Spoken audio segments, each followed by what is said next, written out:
சமூகத்தில் குலத்தாழ்ச்சி இல்லாமல் அனைவரும் பழகி வருவதுதான் திராவிட இயக்கத்தின் நூற்றாண்டு சாதனை என திமுக பொருளாளர் மு.க.ஸ்டாலின் தெரிவித்துள்ளார். சென்னை அண்ணா அறிவாலயத்தில் நடைபெற்ற நீதி கட்சி நூற்றாண்டு நிறைவு விழாவில் கலந்து கொண்டு பேசிய அவர் இதனை கூறினார்.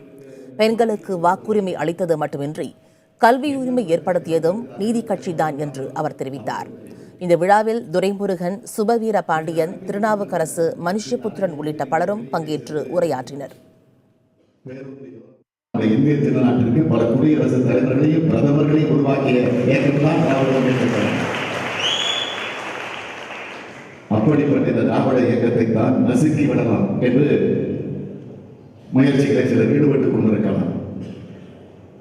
இதுவரை அது பலித்ததில்லை, இனிமேலும் அது பலிக்கப் போவதில்லை. எத்தனை அம்புகள் நம்மை நோக்கி பாய்ந்தாலும் திராவிட இயக்கத்தை எவனாலும் தொட்டுக்கூட பார்க்க முடியாது.